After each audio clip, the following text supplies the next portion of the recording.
Bom, estamos de volta com o debate do Curta Brasil de hoje. Já vimos 2 filmes excelentes sobre o torcedor de futebol e agora a gente vai conversar com os nossos convidados. Vamos conversar com o Godô Quincas, que é o ator do Quinocopa. Vamos conversar com o Igor Cabral, que é um dos diretores do Quinocopa. Vamos conversar com o Pedro Asbeg, que fez o Unido Vencerás, e com o nosso convidado de hoje, que é o Paulo Enstein, que acabou de sair lá do programa dele de futebol. Aí está aqui com a gente para comentar os dois curtas. Bom, Paulo, eu acho que os 2 curtas têm esse ponto de vista do torcedor em comum, né? E um torcedor que é um torcedor que a gente não vê na televisão, né? Que é o povão mesmo, o pessoal também, até de um grupo social mais pobre, popular mesmo, o pessoal que vai na geral, né? Você tem esse torcedor meio que não aparece na TV. Eu queria que você falasse um pouquinho do que você achou dos 2 filmes. Com certeza, Ivana. Boa noite a todo mundo. Olha só, as 2 produções mostram o verdadeiro torcedor de futebol, até por uma questão que eu sempre abordei. O torcedor do futebol verdadeiro, ele deixa de comprar o leite das crianças para ir para o futebol. Né? Aquela paixão que a gente viu, por exemplo, no torcedor do América. Da produção do América, né? Falando sobre o jogo que era crucial para o América. Tem gente ali que gastou uma parte considerável do seu salário para pagar aquele ingresso para assistir, né? Aquela paixão ali. E, por outro lado, na produção sobre a seleção brasileira, revela o lado, né, que é daquele torcedor realmente que é o apaixonado do futebol no Brasil, que é uma questão social para a gente, né? O brasileiro, ele tem, comum da gente dizer, ele tem 3 paixões, é o futebol, o samba e a cachaça.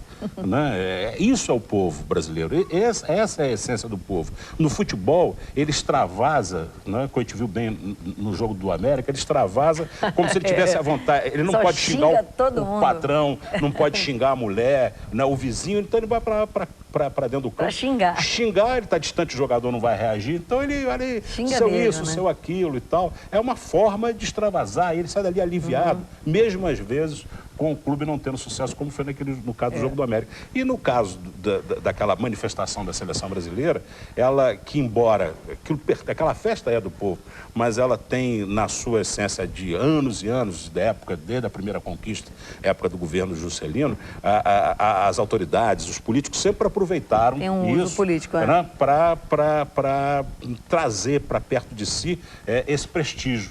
Mas isso não acontece, não. Para eles é apenas uma forma de aparecer junto com os verdadeiros ídolos do povo brasileiro. Então, quer dizer, essas coisas, o futebol sempre foi usado pela política de uma certa forma, uns com mais intensidade, outros com menos. Quem usou mais foi a ditadura, para exatamente usar essa participação que foi muito bem retratada pela produção do Godô. Eu queria que ele falasse um pouquinho, porque ele, na verdade, faz um pouco esse papel, né, de provocador, que leva esse discurso, digamos assim, né? Você pergunta, você responde, meio de personagem. O Godô Quincas, que claro que o seu nome é artístico, né? É o nome que eu inventei, né? É aquela coisa eu chegar ali com a turma ali, começar, aquilo ali foi mesmo no calor meu, a turma foi todo mundo em cima, foi a Votocúndia, os bárbaros estão chegando, mas aí apesar dos políticos, né, que tem aquela coisa da gente tentar, eles sempre tentar controlar, e eu gostei muito porque o contato, foi a primeira vez que eu tive assim, contatão mesmo com a turma mesmo. Mas vem cá, você levava, você tinha algum tipo, você improvisava o tempo todo? Aquilo ali foi só improvisação. Foi aparecendo, eu fui jogando, né? Aí eu chamei Votocúndia, eu fui tem uma hora, por exemplo, que você mostra aquele garoto, né? Com uma criança, todo mundo hiper alegre, aquela criança super triste, ali, né? Com a cara incrível. E você pergunta e você mesmo responde. Aí, garoto. Porque eu tava começando a ficar nervoso. Porque ele tava com aquela mesma cara.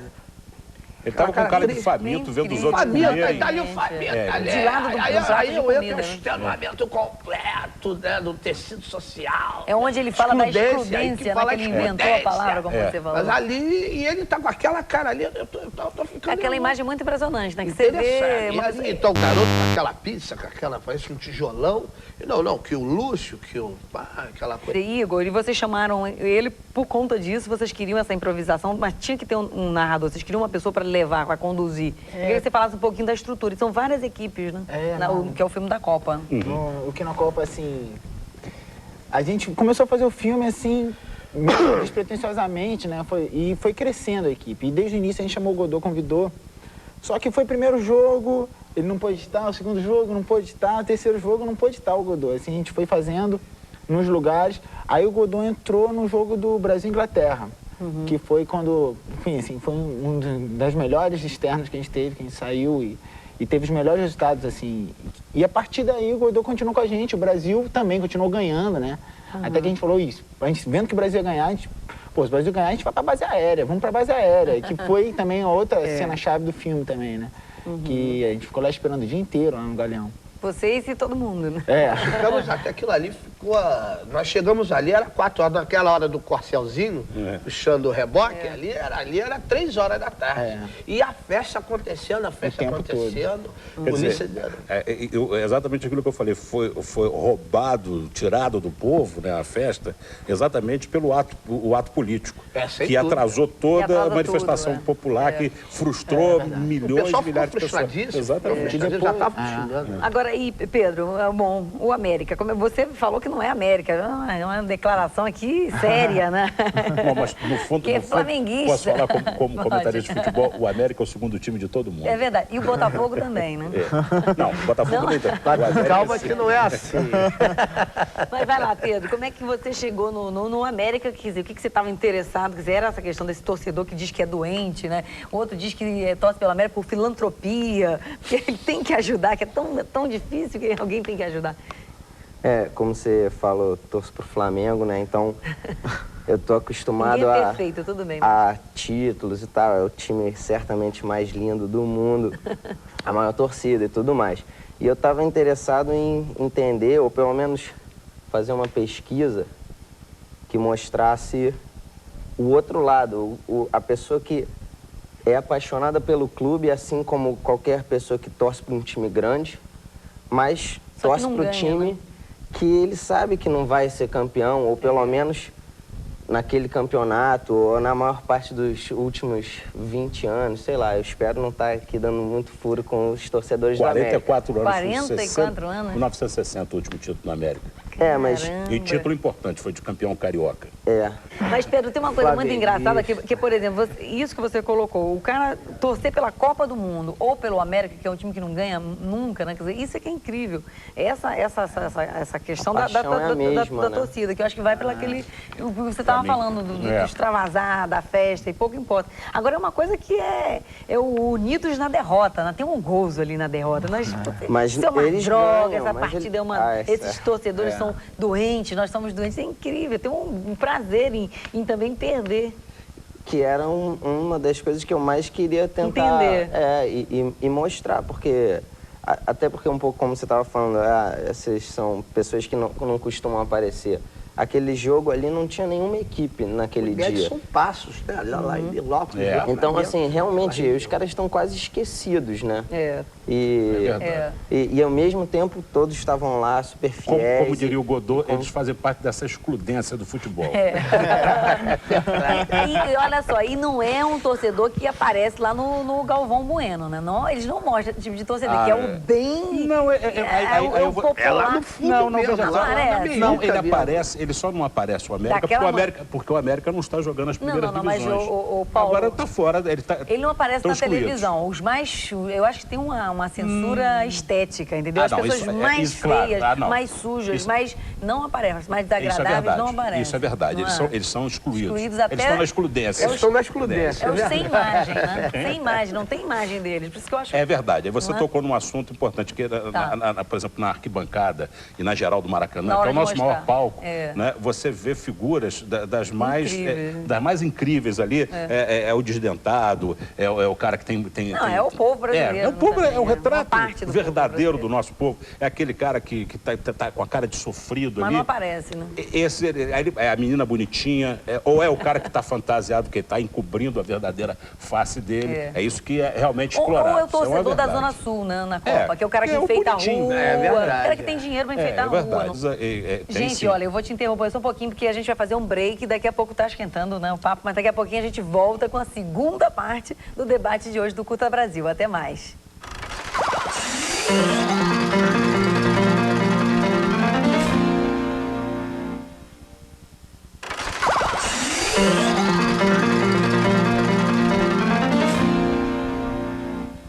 Bom, estamos estamos de volta com o debate de hoje do Curta Brasil. Vimos já 2 curtas, nós já fizemos a primeira parte do debate, já está esquentando aqui.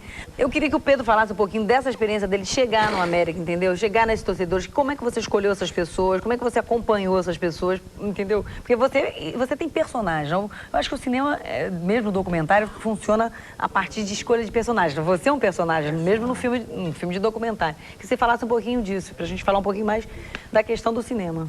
Eu acho que em relação ao filme deles, eu consigo ver muitas semelhanças, né?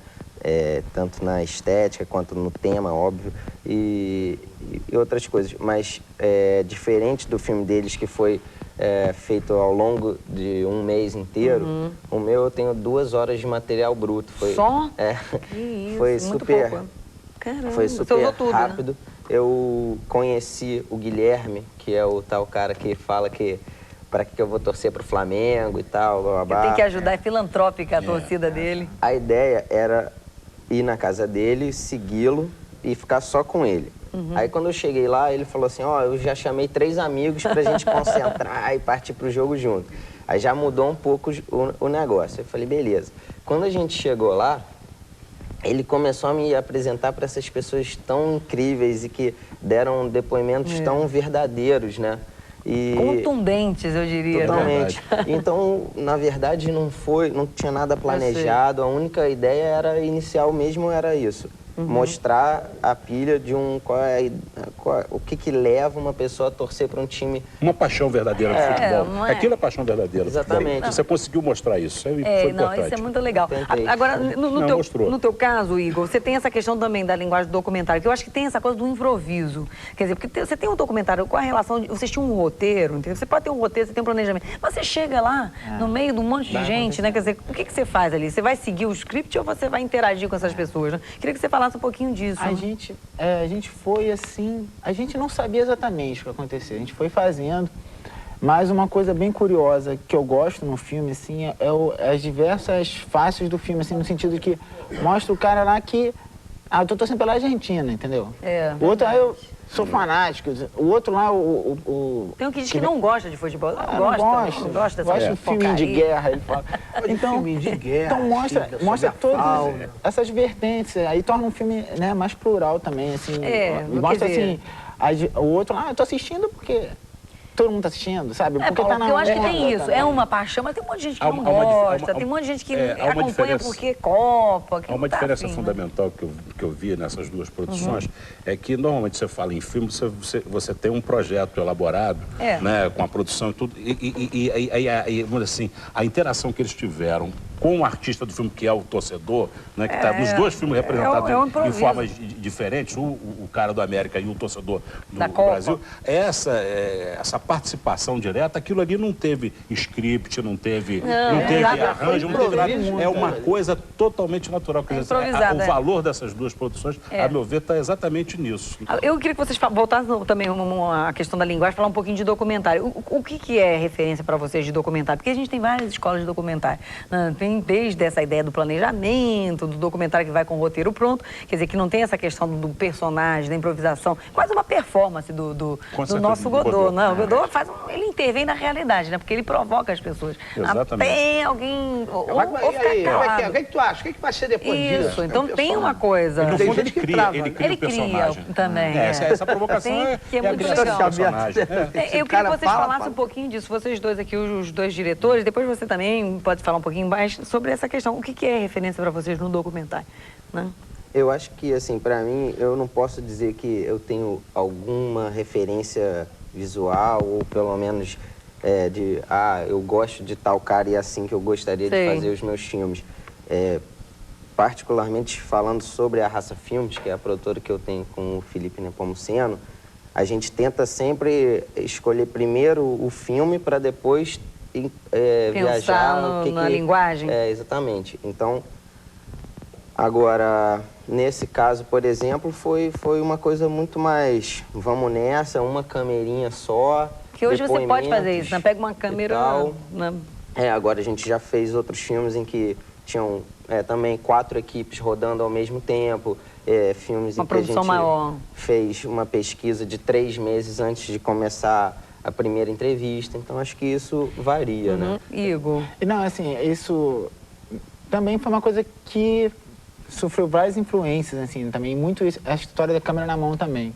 Mas se a ideia original, assim, a ideia, o ímpeto inicial, mas que eu tive, que passei isso pro Chico Serra também, que a gente conversou, vamos fazer um filme e tal, era a ideia original fazer só com um VHS-C, assim, porque o Chico tinha uma VHS, cara, vamos fazer alguma coisa, porque a gente estava tempo parado, a gente estava muito tempo parado, vamos fazer uma coisa, cara, a Copa aí é uma coisa grande e tal, vamos registrar isso, não sei como direito, a gente começou a conversar, mas eu tinha em mente essa história da paixão do brasileiro, isso de registrar isso meio que como fotografia, sabe, buscar isso, assim, fotograficamente e deixar acontecer as coisas mesmo. Assim. Mostrar visualmente esse Exatamente. movimento. Eu comecei a pensar o filme muito mais visualmente do que depois que o som veio, assim, no filme todo de uma forma geral. Você foi surpreendido pela própria reação, vamos dizer assim, do ator, tirando a participação, né? do Godot diretamente, mas do ator em si, do envolvimento que se cria nesse tipo de... que é o campo do futebol. Tanto ele também, ele acabou de relatar aqui que ele tinha combinado com um, esse um já combinou com 3 e surpreendeu. Todas as duas produções foram surpreendidas. Não tem dúvida, favoravelmente. Uma coisa que é diferente é isso. Como é um evento que for acontecendo no tempo, vocês vão cobrindo, você tem a coisa do início, todo mundo critica o Filipão, aquela ceticismo, e aí a coisa vai ficando, vai ganhando, vai empolgando, e vira aquela histeria total no final. Né? No caso do América, não. Tá estável. Aquele torcedor que já sabe que vai perder. Né? Ele sofre. Eu acho genial essa ideia, entendeu? O gozo da derrota. Eu acho maravilhoso. Ele pegou um Nelson Rodrigues, ele pegou um dia fantástico. O América ganhou, mas perdeu. Ganhou, mas perdeu. Tá no mesmo ele ganhou porque ganhou no campo, mas perdeu porque não conseguiu a classificação. Total. E foi engraçado também porque a maior parte das entrevistas foi feita no intervalo, né, entre o primeiro e o segundo tempo e logo após o jogo. E no intervalo estava 3-1 para a Portuguesa. Foi uma virada incrível do América. Então, no intervalo, estava todo mundo assim, revoltado. Não é possível, esse time, eu venho aqui e tal. Então, os depoimentos eram muito assim, apaixonados, mas ao mesmo tempo tristes. Aquele torcedor que você pegou na arquibancada com o pai e a mãe, já bem velhinhos, aquilo foi então...